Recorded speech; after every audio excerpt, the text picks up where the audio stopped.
What's up, guys? Phil Vallejo here with the Modern Day Sniper Podcast, and welcome back to another episode. This is episode number 66, and Caylen and I are just coming back from Volusia County, Florida, where we hosted an Intro to Precision Rifle and an Advanced Competition Clinic. Caylen and I pretty much recap on some of the trends that we saw in regards to fundamentals with our students and some of the gear issues some of our students were having. This is our second year now down at Volusia County, just right outside of Orlando, Florida.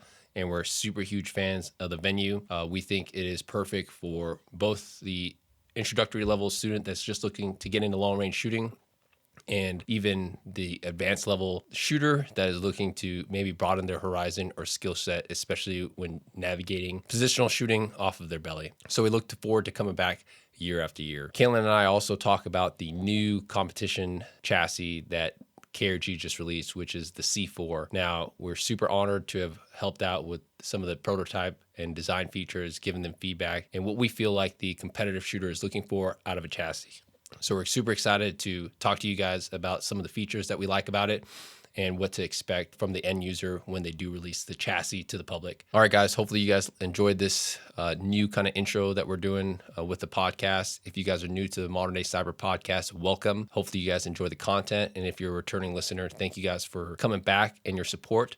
And let's go ahead and dive into this episode. You guys know the drill. Keep your face on the gun.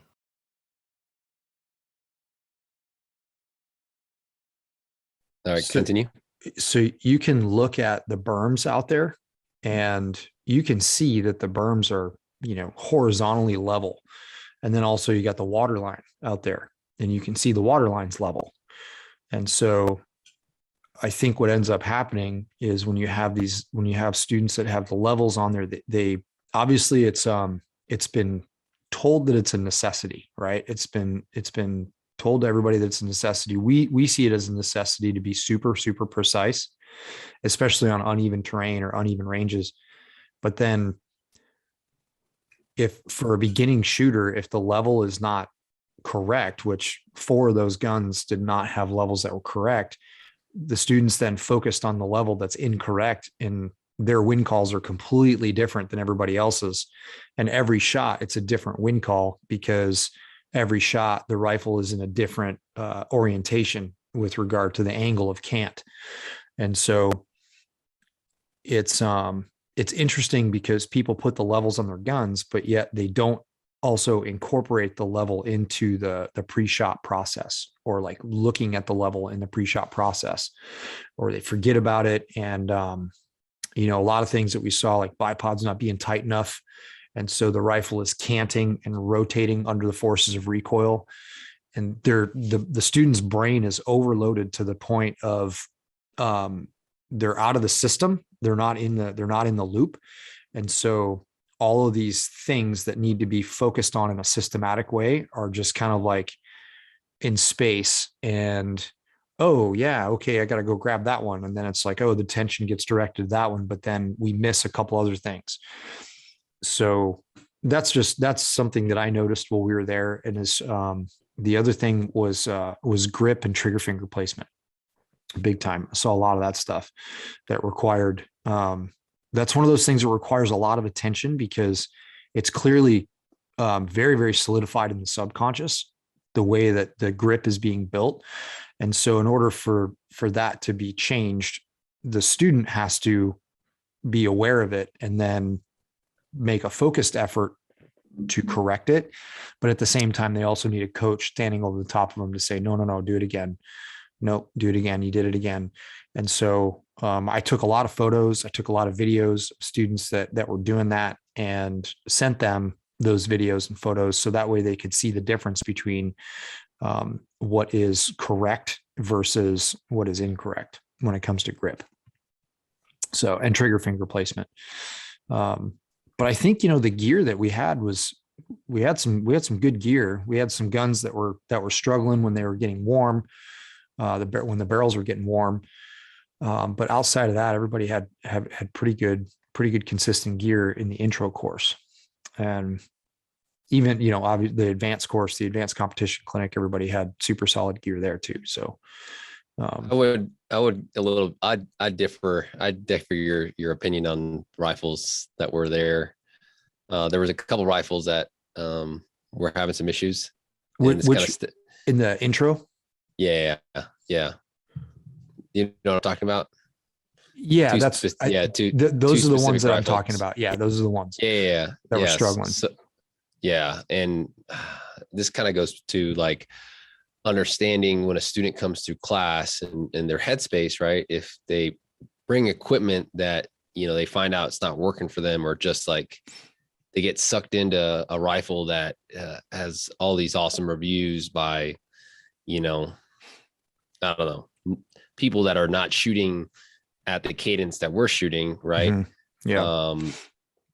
Like they just end up having a horrible learning experience, right? Because they're just so focused on the performance of their rifle, mm-hmm. And it's just not able to per se keep up, right, with some of the other class, right? And then frustration starts to build. Yeah. You know what I'm talking about? When we're trying to run them through courses of fire or whatnot, and they have a certain expectation of this rifle to perform, but it's not performing, again, based off of what they're seeing in their terms of their peers and other class in their rifles. Right. Yeah. And that just takes you down, that'll take a shooter way down into the depths of doubt in everything. And like you said, they start getting frustrated, and it's rightfully so. I mean,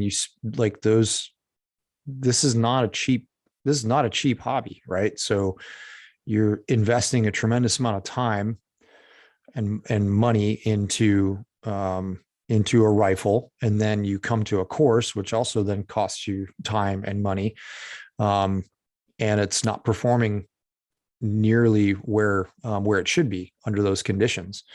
And people, they're not making the connection because they're just not educated yet on the nuances of the difference between, say, like a hunting rifle versus a rifle that's designed to have a sustained rate of fire for a long duration of time and still be able to retain the accuracy and precision from shot number 1 to shot number 20, in say a 20 shot string.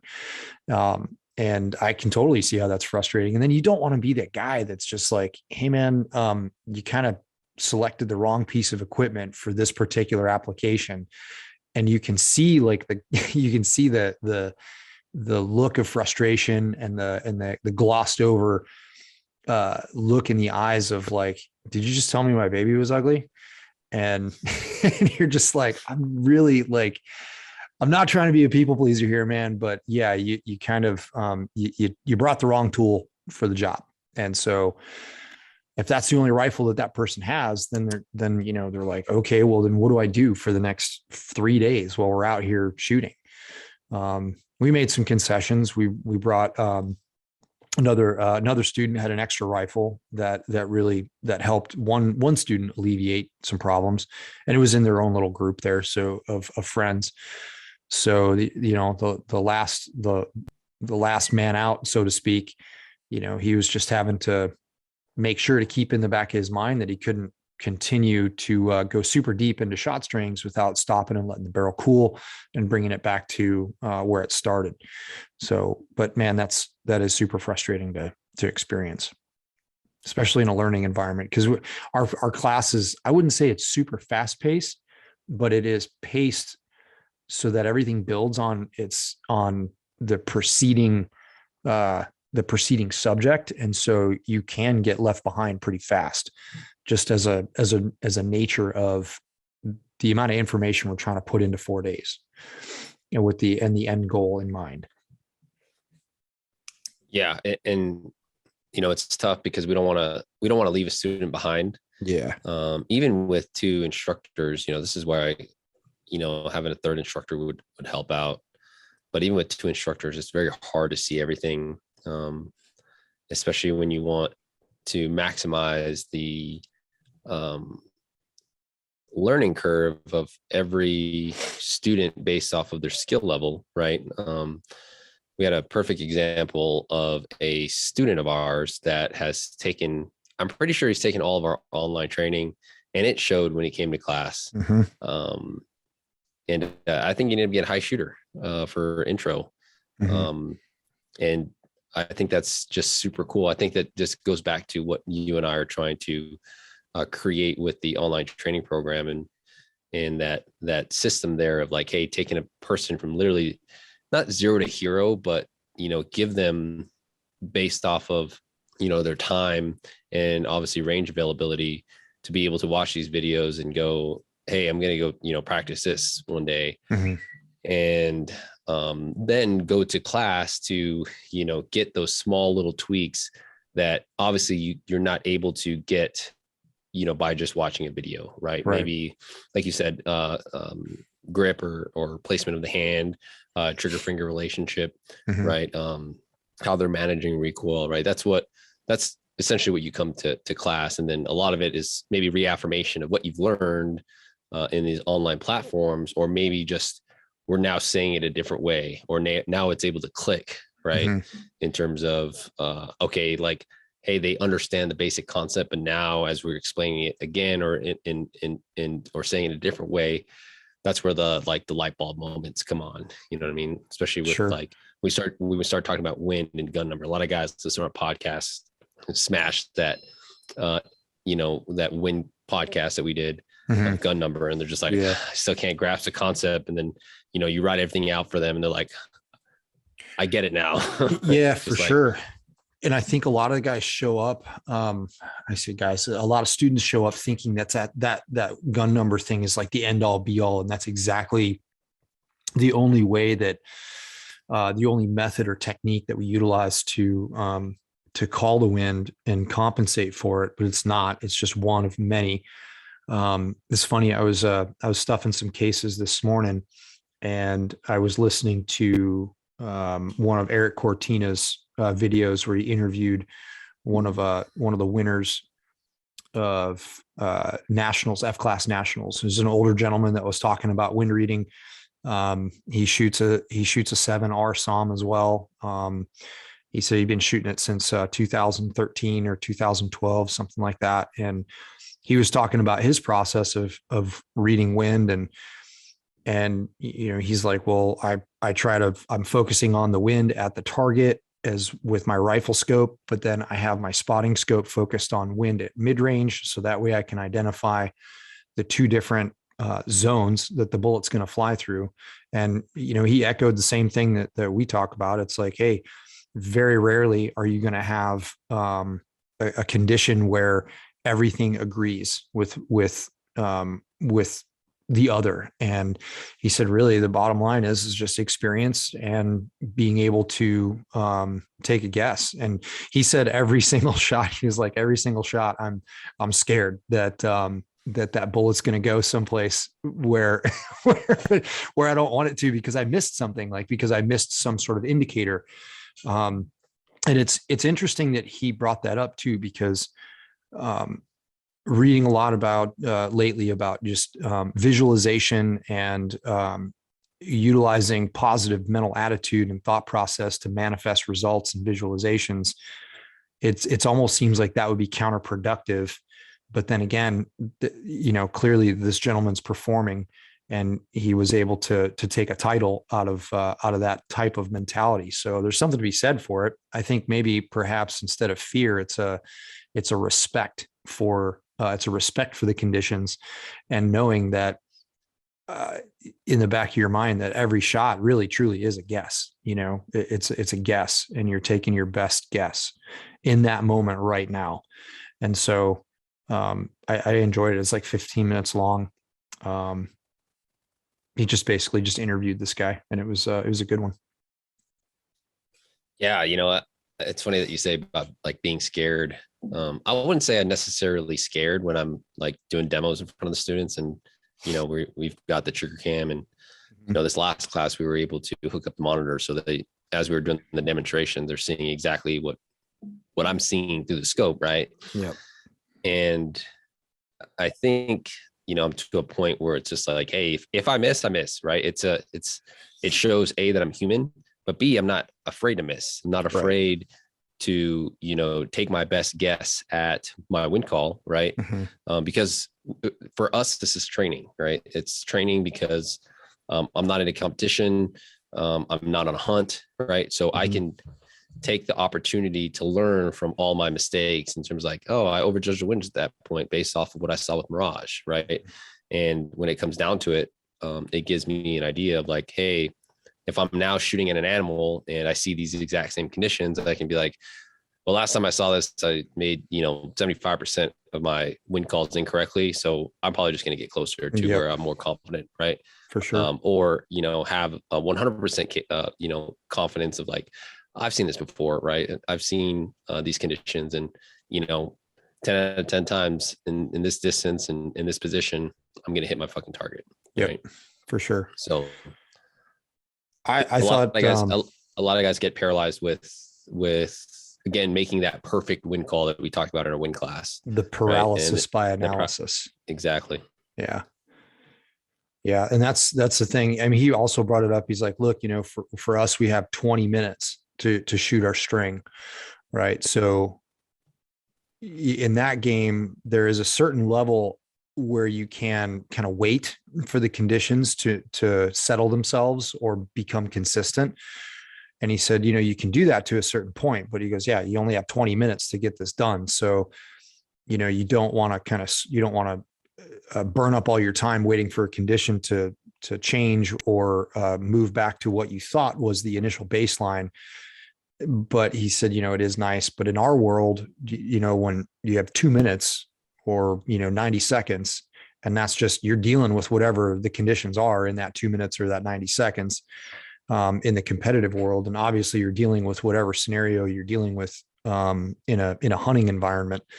And so that's, again, it goes to show that you have to get out and shoot in a bunch of different conditions and a bunch of different locations to figure out all of these variables and to build your own mental database of cues and feelings and sensations. And like you said, like, I don't think I'm scared. I don't think I'm scared to miss.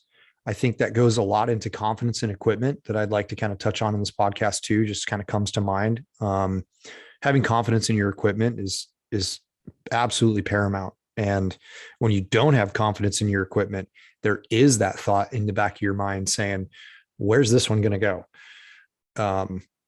And when we have that happen, you're questioning whether or not you're doing everything correctly. And then you're seeing something that goes contrary to what the last sight picture's call was. And you're just like, yo, what happened with that one? And so that gets worse and worse the greater the distance you go. Whereas, like, if you're having a flyer happen here and there at 400 and 500 yards on a 2 minute of angle target, okay, yeah, we can deal with that. But as soon as we start stretching the limits or pushing past that out to like 600, 700, 800 yards, those flyers become misses, and they become they force you to question everything that you're doing. You're just like, hey, did I really break that shot center, or why did it go there? And also Eric brought up another good point in a conversation when it came to rifle cleaning. And he was talking about, like, okay, so in the world of F-class shooting, we understand that we're going to have flyers. We understand that we're going to have flyers. We do everything that we can to minimize the frequency of those flyers happening, but we know that they exist. However, he said, in the PRS game, nobody talks about flyers. Everybody talks about getting wind screwed, right? And it's just like, it goes back to us talking about shooting dot drills clean, right? When people say, hey, I just got screwed by the wind, or the wind stopped. And he even mentioned that in his discussion too. He's just like, well, you really think the wind stopped in that exact instant to cause you to miss the plate?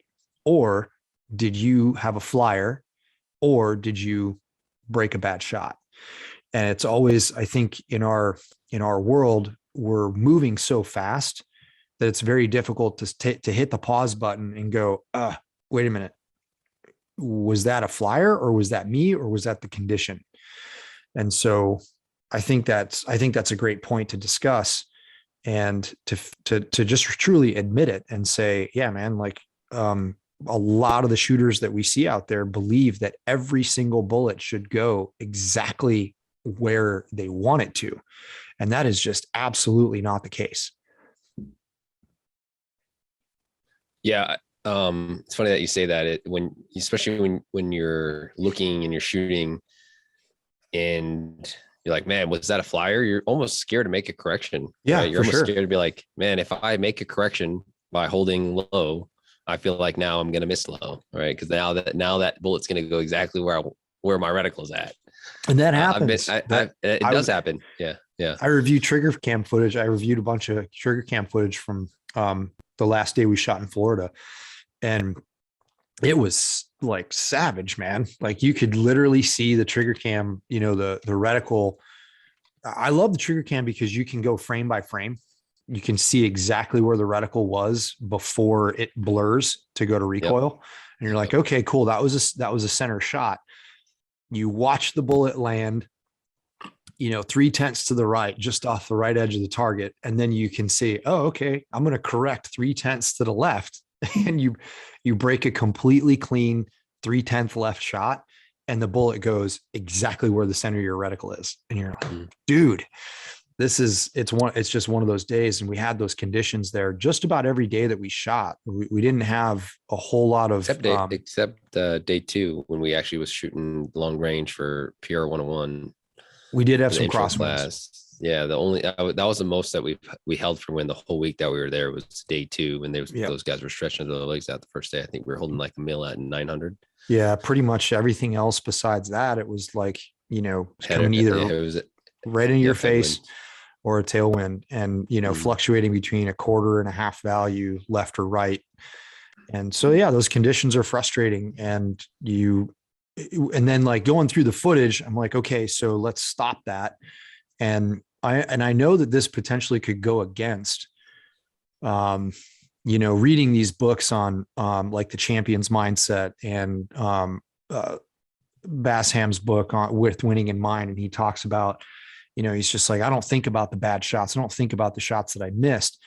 And I can see where he's coming from that point of view. But I think also it depends on how you're looking at those shots that you missed, because I do believe that you have to learn from something. Like you have to be able to learn from witnessing, okay, what did I miss? And then you can go back in the trigger cam footage and you can look and say, did I miss the mirage change in between those two shots? Was it visible for me to see it even? Or was it just a circumstance of the conditions? And so I think that's really important for our style of shooting to be looked at in order for us to grow and learn. I don't know. What do you think about that in terms of, do you think about the shots that you missed, or do you think more along the lines of what you did well and you do not dwell on the shots that you missed? Struggle with this. In competitions,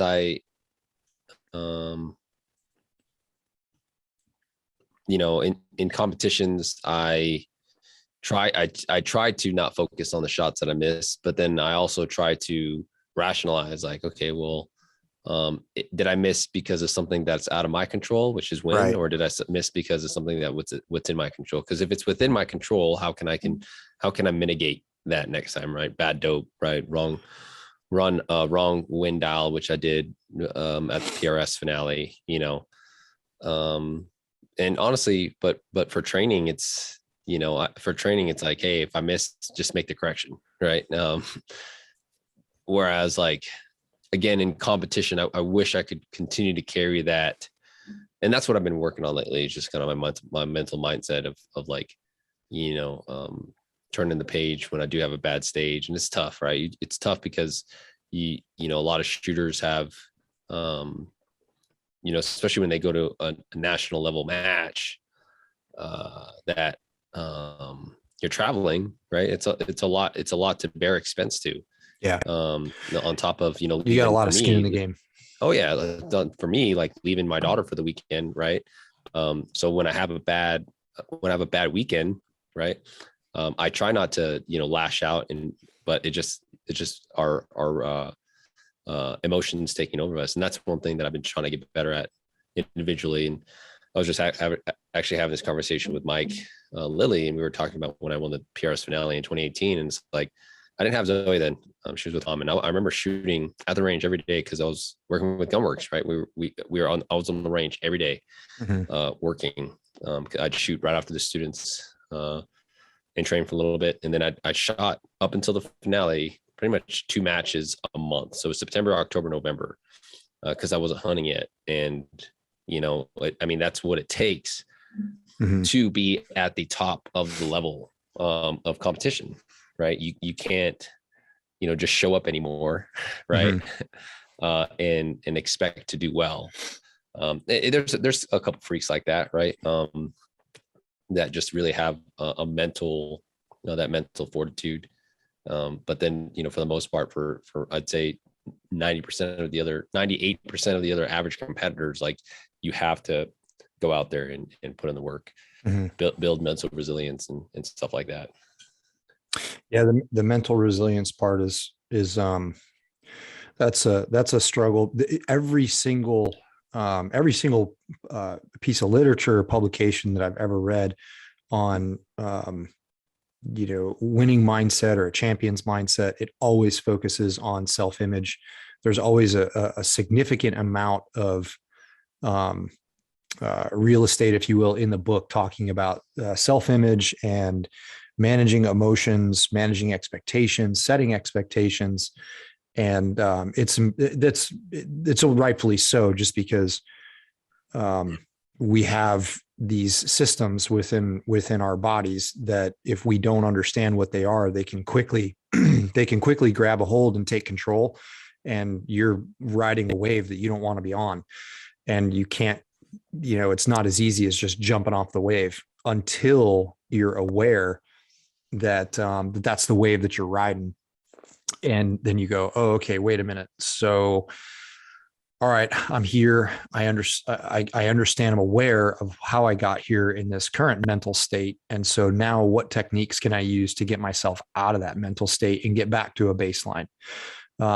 Duffy's emotional baseline chart and his graphic is really good. I enjoyed listening to him describe that and draw it on the whiteboard, because it's very real. It's and it's an effective way of communicating like the ups and downs that you go through each and every day, each and every human. I mean, dude, there's, what do we have? 60 to 70,000 thoughts go through our head a day. And 90% on average, 90% of the thoughts that we think are the same thoughts that we had the day before. So we can see how quickly it is that we can, fall into a pattern of thinking that truly doesn't serve us. It's not doing anything to help or progress our mindset, which then will help progress our physical skills, right? So it's all fascinating stuff, and I'm learning. I'm, as well as because we're talking about it together. We talk about it a lot. Is the psychology aspect of it, which for me it's becoming very, very fascinating and kind of addictive to continue to read about it and learn about it. I'm really enjoying it. Yeah, and it's funny because I always ask myself, well, what's my end state, right? What's my end state with competing at the high level? What's my end state with training and stuff like that? And ultimately, like, I'm doing it for myself, right? Like, I'm doing it to see, like, well, what's my true potential behind a precision rifle, right? And this is why we've talked about this. This is kind of why I don't like the fact that we have home range. That I love going to different places to train in different venues to relearn the wind and the specific environment and stuff like, because that's realistic to where we came from, right? And even for hunters, right? It's very realistic for hunters to go to an area that they have never ever trained before and try to figure it out within, a couple days or within split seconds of like, hey, I've got a shot at 500 yards, the closest I can get, what experience do they have at that point to confidently, again, pull the trigger and know that they didn't hit by luck, right? By the skin of the teeth, or they didn't bring a freaking 300 Win Mag or 300 PRC to offset their poor shot placement. Right. you know, and people, it's funny. I mean, I would say ever since I shot my elk, on social media, Colton and Dustin from Gunworks, Colton Bagnoli, we know, like our good friend, Uh-huh. always tag me in 6.5 Creedmoor memes, and I'm reposting them, and a lot of people think that now, like, I'm shitting on the 6.5 Creedmoor. It's like, dude, it's like, if only you knew that I've got 7 fucking 6.5 Creedmoors, Right. because I'm a big fan of that cartridge, right? So it's the most well-rounded cartridge, and that's the, like, words mean things. Most well-rounded cartridge for long-range shooting. Yep. I didn't say long-range hunting, right? I Right. said for long-range shooting. Right. Is it an optimal long-range hunting cartridge? Well, let's define long-range, right? Um, because at the end of the day, I'm not taking 1,000-yard elk shot, 1,000-yard mule deer shot, Mhm. because there's so many. I know for a fact there's so many unknowns that, between you and that target, that I know for a fact a lot of people aren't taking into consideration, No, they're and not. just out of pure quote unquote luck, right? They're able to connect. But I think there's just a lot of, and I can see just a lot of misinformation of people, saying that, oh, I bought the 6.5 Creedmoor and I shot an elk with it and it didn't go down because I had perfect shot placement. Well, I mean, if you understood the rifle that you're bringing to the fight, you probably should have known that I need to be prepared for a follow-up shot. Mhm. And that's exactly in my head. Like, when I shot my elk, like, and I saw the very minimal, like soak up that it did. Mhm. I immediately knew at that split second, I was like, I need to shoot him again when Mhm. when he stops and gives me a chance. Mhm. You know what I mean? Whereas I know that guys like Colton, who's an very experienced guy and hunter, have shooters with 6.5 Creedmoors that aren't capable of delivering follow-up shots, even with perfect shot placement. Yep. And whose fault is that at that point? I mean, it's the shooter. Is it the shooters or is it the cartridge? Right. It's the shooter. It's the shooters, Yeah, right? It's the shooters for not understanding their capability and what they're actually bringing to the fight. it's funny. I saw Zach Broughton posted a video of a bull he killed this past season, and the shot didn't appear to be very far based upon the trajectory of the trace, but man, the shot placement was so perfect. It was just it was like, that's exactly what you want. And I made a comment. I was like, that shot placement was so perfect. Even a little bitty Creedmoor would have got the job done on that guy. And he kind of laughed, and a couple dudes laughed. And it's just, yeah, it's shot placement is a big part of the battle. And it's also knowing, like, okay, well, in this orientation, I'm not going to be able to have, even if shot placement is good with this animal's orientation for this particular bullet weight or bullet composition, it's probably not a good shot to take. So we should probably wait and allow the animal to give us another opportunity. So, there's, and that comes with time and experience, and just kind of, witnessing many animals be shot and seeing how they react to those bullets and to those different orientations. And it all just builds the bank, right? It all just builds the bank of experience, and that's what we draw from when we make the decision to go, yep, it's time to take safety off and make wind call and apply the trigger control and make it happen. So it's all but it all happens in a really, really quick moment. That for sure. Now it's like, all right, dude, it's like you literally have 10 seconds, like, before he steps into oblivion, or he steps into a place where you can't shoot him. And you got to be tuned in, is really what it is. You just have to be super tuned into what's going on around you. I was having dinner with a gentleman that is a hunter, and we were talking about cartridges, and I told him that I'd shot my first elk this past fall, and he's like, "Oh, what'd you shoot it with?" I was like, I shot it with a 6.5 Creedmoor, and he's like, no, and I'm like, yeah. I was like, he's like, how far did you shoot it? I was like, 465 yards. He's like, holy shit. He's like, I've never taken a shot past 300 yards. Yeah. And this is even prior to me telling him what I did for a living, right? We were Oh, just okay. just having dinner with friends, and he's like, well, like, how did you know, like how did you know the distance that like you was okay to shoot him at? I was like, I mean, I did I did my homework with like that bullet that I was taking, and its effective, um, velocities in terms of what kind of retained velocity I want for that bullet to achieve reliable terminal performance. And then we started diving into the ballistic gap and stuff like that, and helped him program his rifle and his gun.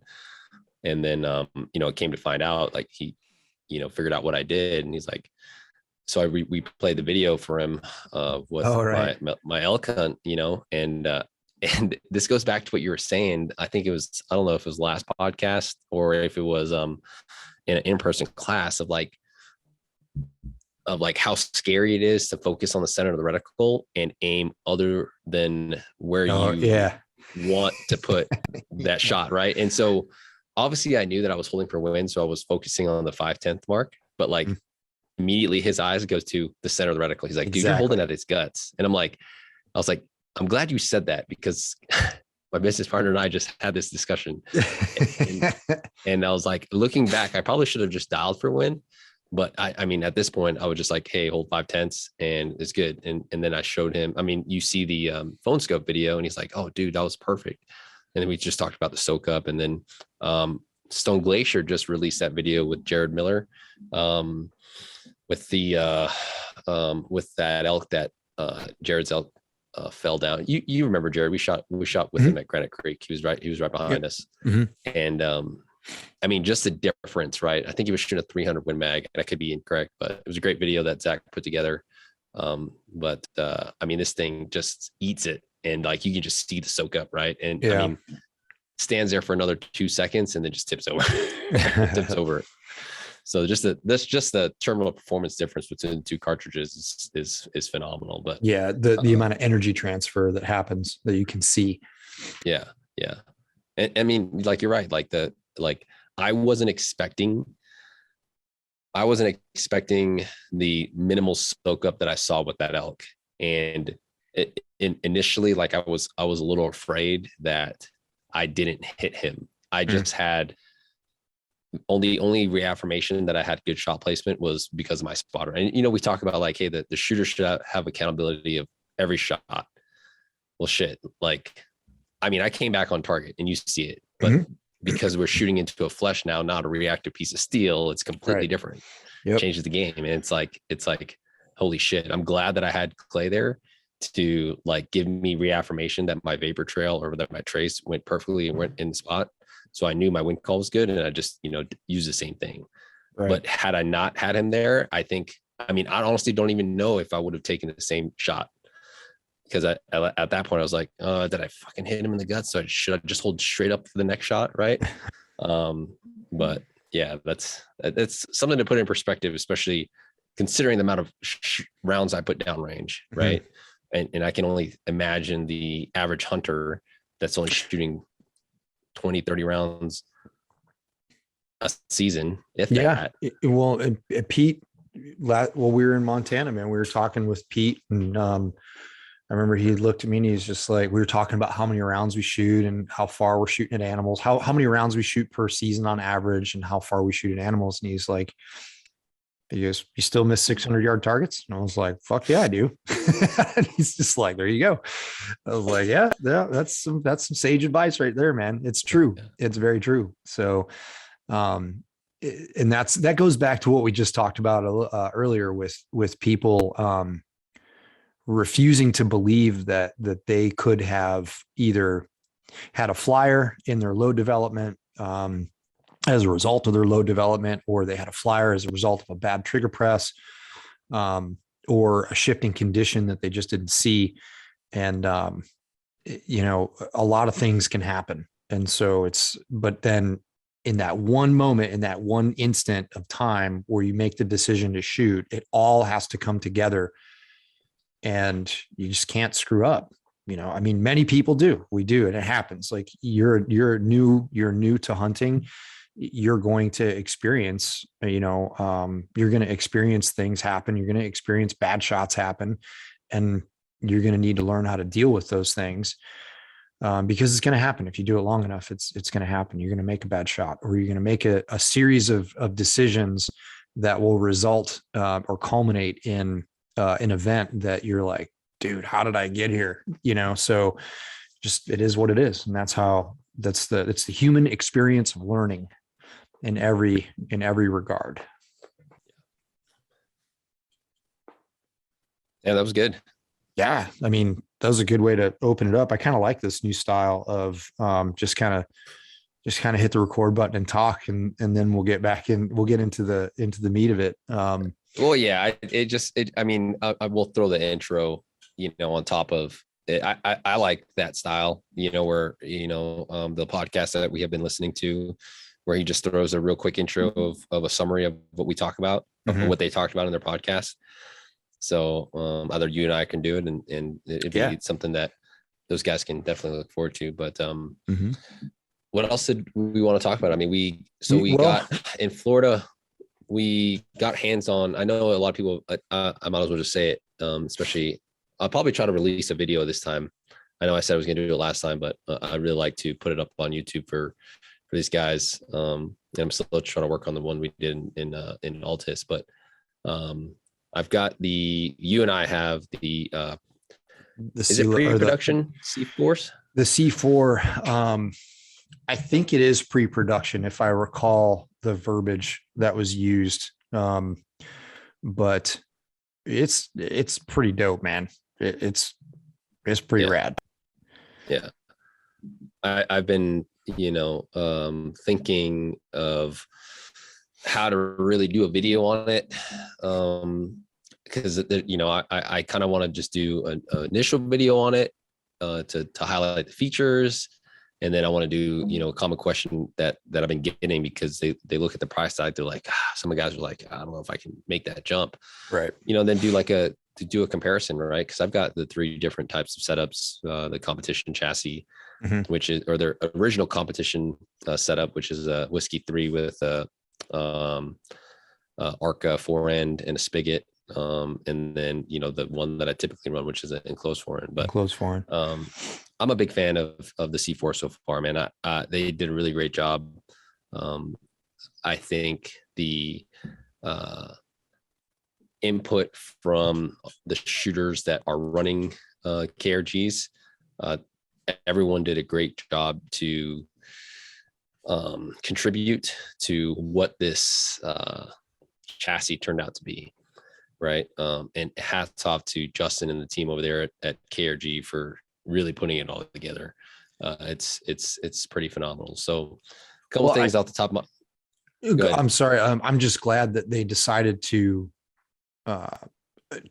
turn it into production, because I do recall when we first got the prototypes, he was just kind of like, I don't know, we're not super sure, just because of the amount of expense that goes into producing a part and a product like that. Kind of looking at it more from the standpoint of like the Habu. Hey, it's a proof. Not only is it a proof of concept, but it's a proof of abilities to produce something at that level of quality and precision workmanship. But so I'm glad to know that they made the decision to make it available, which is good, because quite honestly, man, I mean, I've always shot KRG from the get-go. I do really enjoy the CeeLo chassis from American Rifle Company.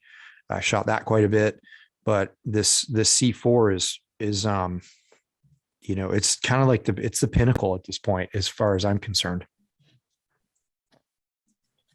Yeah, the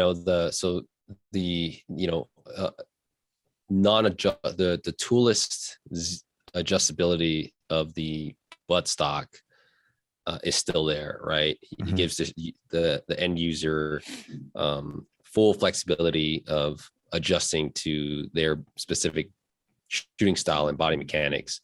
I really love that they've shortened the length of pull. It's still not as short as I would like it to be for smaller frame shooters. I think it starts off at 13 inches. which I think honestly most shooters, small frame shooters are right at anyways, maybe 12 3/4.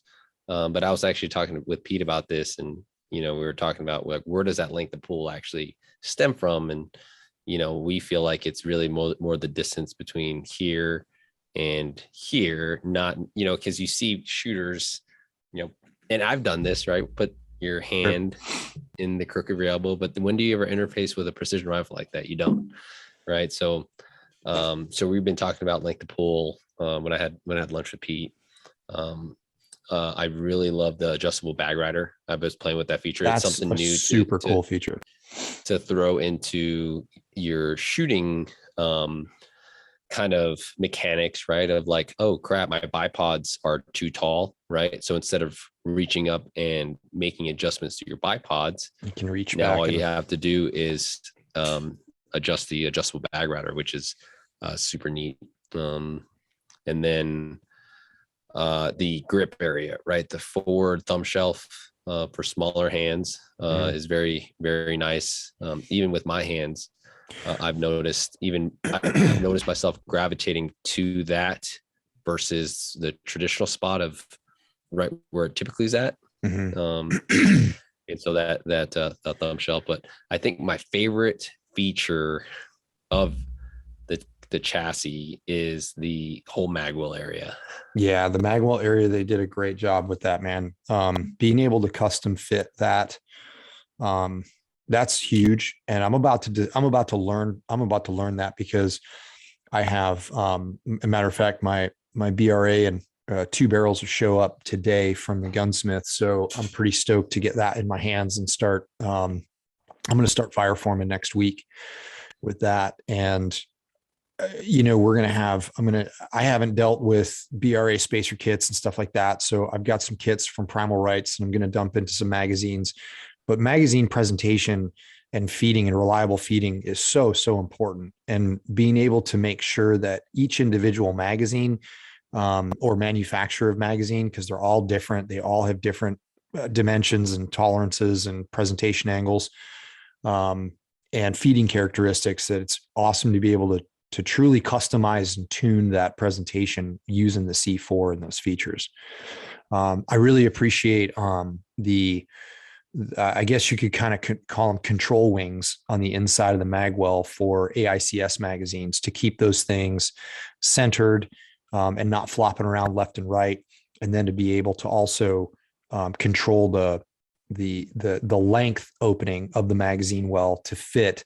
So that way, if you're not, if the mag hits the bottom of your bag or something, and it kind of tweaks the presentation, your bolt can hit the back of the feed lips and cause a stoppage in your bolt manipulation. And that just is enough to take you out of the loop in that particular moment, especially when you're shooting something like a 90-second stage with, 5 or 10 positions. That's like you're done at that point in time, because your time management skills are not going to be, you're not going to be able to reduce that stoppage in enough time. You know what I mean? Like, so then that big giant area, the big giant barricade stop there to prevent the bag from coming in contact with the magazine in the first place is awesome.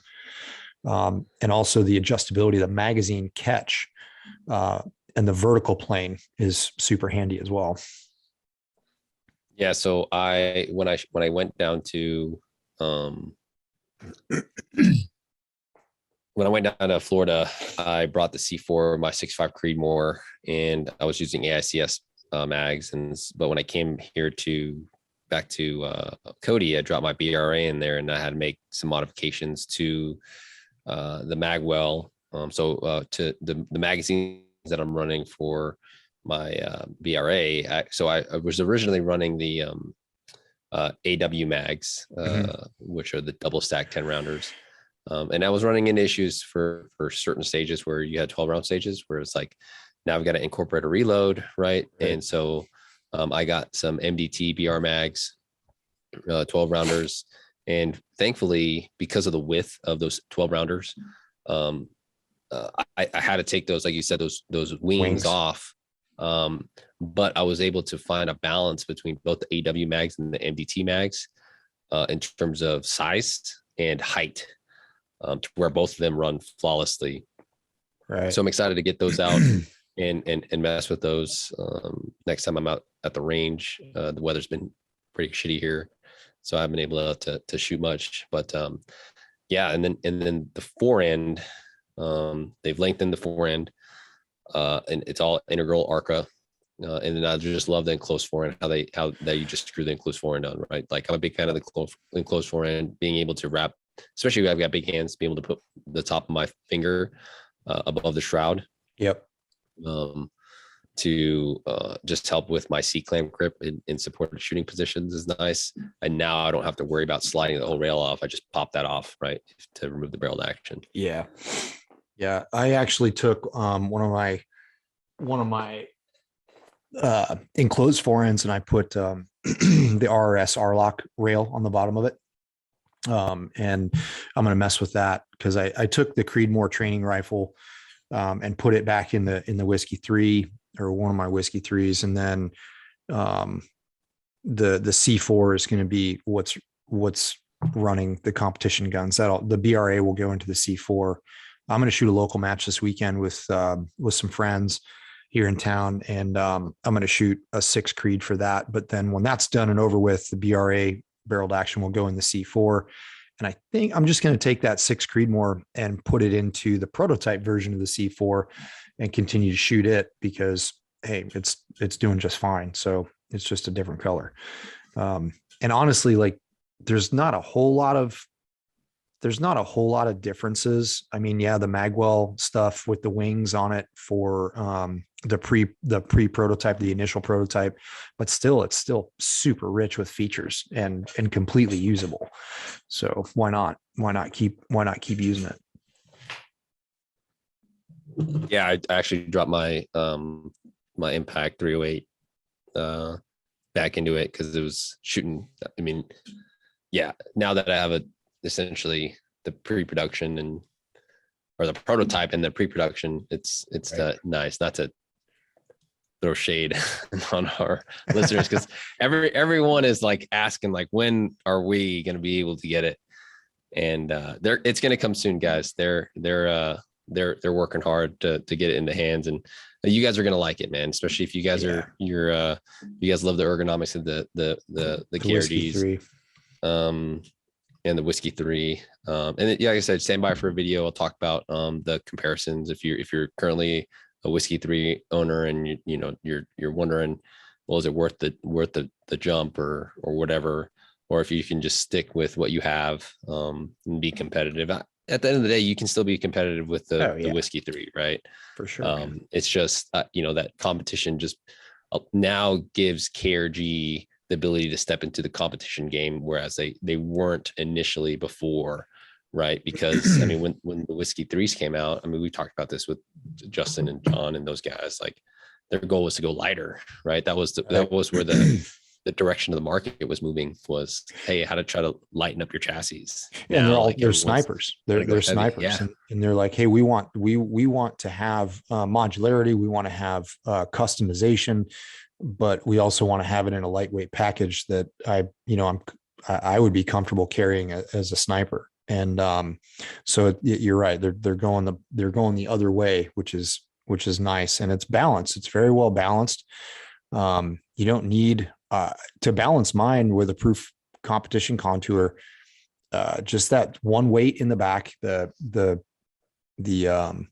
it's basically just unfinished steel, that weight in the back in the stock. And then the forend area, I think it's just because it's longer, it's long enough. And with the competition contour from proof, it just balances out really nice. Now you throw the trigger cam on there. Yes, it kind of throws the balance off just a skosh.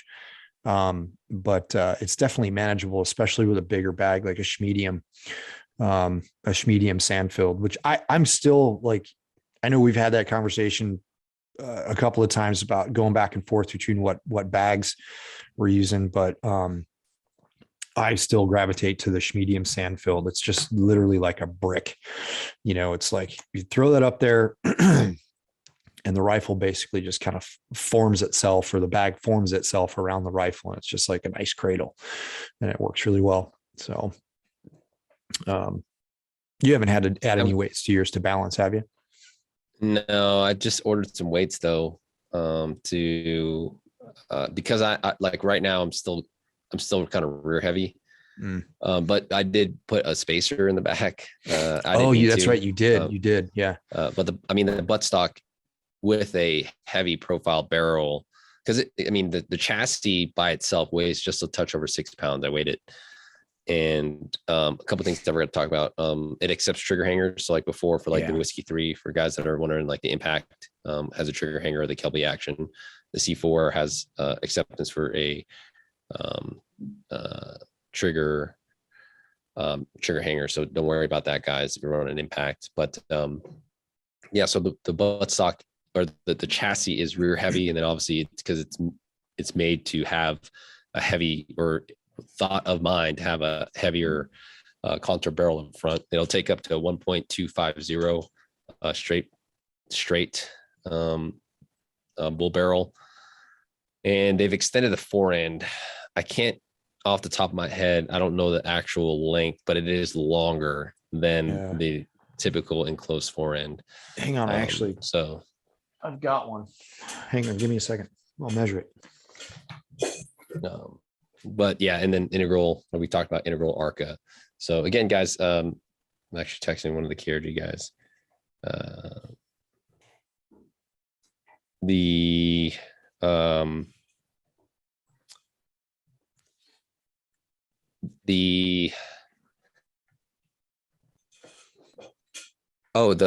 butt pad is adjustable as well. So very similar to the Whiskey 3, where you can cant the butt pad.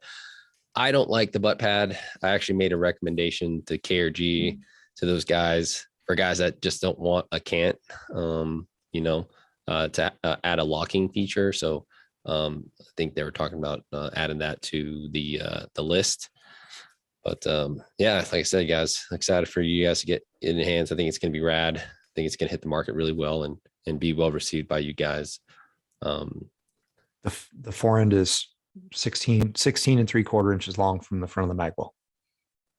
16 and 3/4. Okay. Yep. From the front of the magwell to the end of the fore end, 16 and 3/4. Cool. Is that the original C4? This is the prototype. This is the prototype. Yeah. To my knowledge, they haven't changed the fore end on the from the two. The only difference, if you look at the Caylen, if you look at the very first M-Lock, they actually removed that one. So it goes 1, 2, 2. Yeah. So you see it goes 2, 2, 2. Yeah. Okay. Yeah. And now I finally at first I wasn't a fan. Sorry, guys. I wasn't a fan of the 2-round holder that they made, but actually once I figured it out how to adjust it properly, it works good. It's a nice touch. So great job on that, guys. But yeah, dude, that's pretty much it. Like I said, stand by for some videos, stand by for if you know what, I'm gonna say this video will be up on the YouTube channel. I'll throw some Modern Day Sniper YouTube channel. Yeah, Modern Day Sniper YouTube channel. I'll throw some B-roll of the footage I do have of the C4, so you guys can take a look at that as you guys wait for it to release and come out. And for those that are looking to, again, just look for that next level of competition, it's definitely the chassis for you. So well, we got some super cool projects coming up in the works, guys.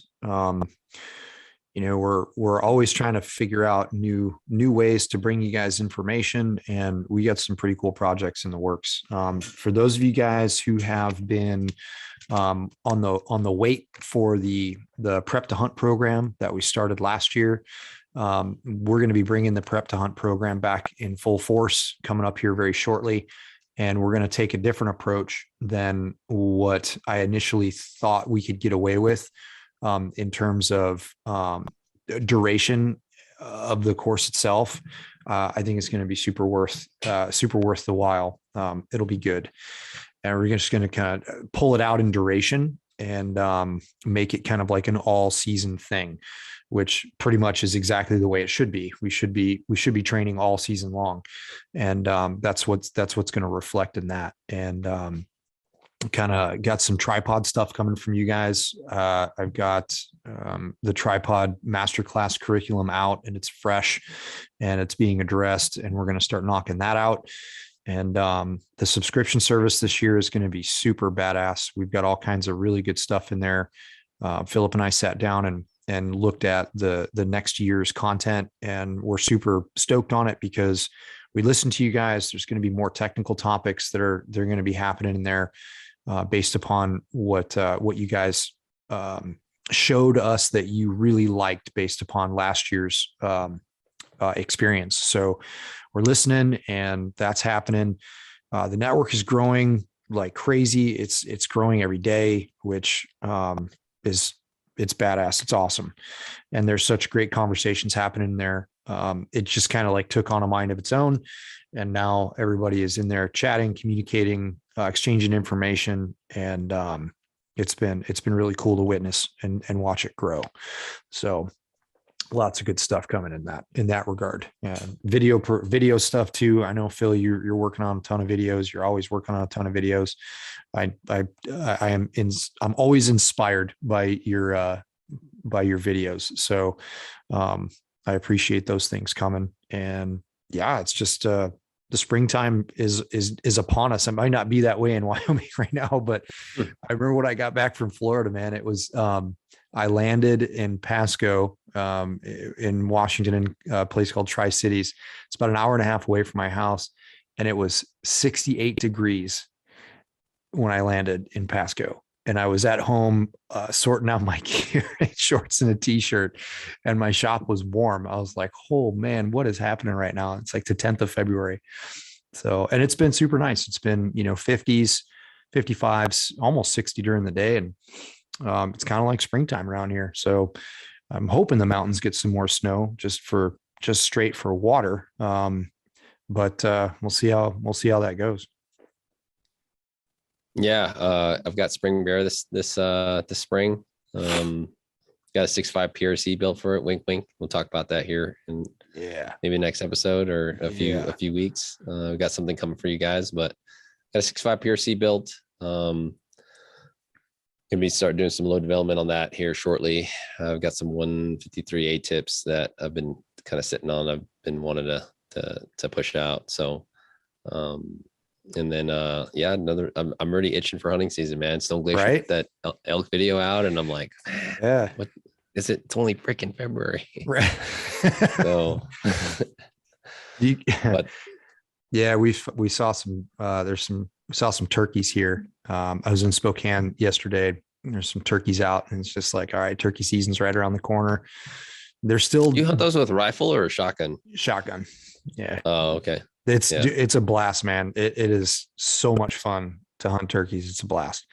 But we got that coming up, and then they're still I guess deliberating on whether or not Washington's going to have a spring bear season this year, which is sucks. Super jacked up, man. If you guys are any chance for a backcountry hunting course? I know we've got a couple guys been asking. Yeah, we're I'm going to chat with Luke. I'm going to chat with Luke about that. He's still doing some guiding up in Canada.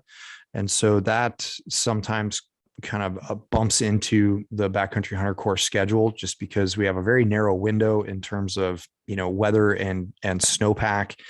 And then obviously we don't want to be too late in the season because their tags are getting drawn and they're scouting for animals. And, we always just want to be respectful of that stuff. So, it's definitely coming. I would love to, because we haven't run one in a couple of years, and that's such a great course to teach. Students learn so much from it. And it's one of my favorite courses to teach, just because you get to witness some really, really cool transformations in students when they're in the mountains and getting exposed to the trials that we expose them to. It's fun. So, yeah, man, it's a beautiful day. it's 10 to 12 here in Washington, and sun's shining, the wind's blowing, and I've got a couple hundred rounds of 6 Creedmoor that's burning holes in my ammo boxes that we need to get out and sling some lead. So that's what I'm doing this afternoon. Heck yeah. Yeah.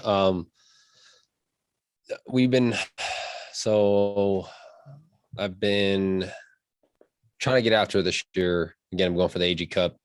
Been trying to train. I know I didn't train the last couple of days because of the temperature is just super gnarly, or just the winds and the snow.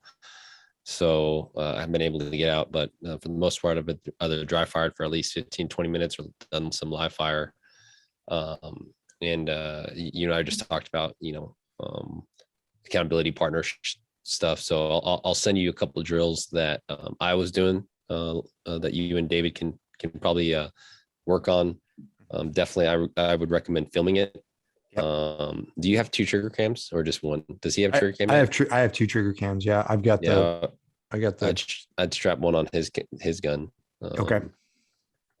But yeah, dude, that trigger cam's freaking phenomenal. I think I really want to do almost like another mini masterclass course of like how to integrate but how to record yourself, right? Like, yep. And what are you looking for when you're recording yourself? I think that's composition is not a very, it's just not a subject that's really talked about in I guess our sport, right? Like I've learned it obviously from taking videography classes and whatnot, but like I see a lot of guys trying to put content up for precision rifle shooting on their own personal page and stuff like that. And it's just not very attractive because of the composition they have, right? Like when I'm watching somebody and I just see their back, right, and downrange, it's like, that's not entertaining, man. It's like, even just watching someone shoot long range is boring enough, right? Like now I look at my old videos without the trigger cam, it's straight. It's just like, it's like terrible to watch. It's like, right. It's just like, I know what I'm talking about. Like, and I remember being in that moment, but like from the outside, it's like, all right, dude, what are you doing with this long gun? And like, what do you, so, well, so understanding, well, we also had a couple of students filmed themselves pretty regularly in the last intro class. And then there's one student that stayed to the advanced course that also continued to film himself, which is awesome because filming yourself is a fantastic way of just getting a different perspective and truly seeing the things that you're doing subconsciously that your conscious mind is not aware of. And then once you can bring that into your awareness, then you can focus on it and make a change. And guys, I can't stress enough, the trigger cam is phenomenal. The new version of the trigger cam allows you to shoot in really high frame rates, which is really good for obviously, slow motion stuff. If you understand some basics of video editing, you can slow the footage down and you can really watch it frame by frame and pay very, very particular attention to your sight picture and where you're truly breaking your shots. I learned a tremendous amount from reviewing some footage in Florida. And it's very apparent. We were talking about the mirage stuff in Florida and how it distorts your image of the target and where exactly you're aiming on the target versus where you think you're aiming on the target. And the trigger cam gives you the opportunity to go back and look and go, oh, well, yeah, it was. I clearly broke that shot too low on the target because I really couldn't see. I thought that it was in the center of the target, but in reality of it, I wasn't. And so you can see that through the trigger cam, which is cool. So it's just a valuable tool. Oh yeah. So yeah, man, I am, let's go shoot. Let's go shoot. Let's go shoot. Yeah. Hey guys. We are now episode 66. We're over 500,000 downloads. Thank you guys so much for your guys' support. Everyone that just came through all of our in-person classes this last month in January, January and early February, man, I've been on 3 trips already since the beginning of the year. It's pretty intense, dude. It's pretty intense. it's super cool to meet you guys that have listened to the podcast since day one. It's just truly humbling, and we appreciate your guys' support and being with us on this journey of the craft of trying to be the best modern day rifleman that we can. So thanks, guys. Appreciate every single one of you guys, and we will see you guys in the next podcast. Yeah. You guys know the drill. Keep your face on the gun. Right on. Till next time, guys.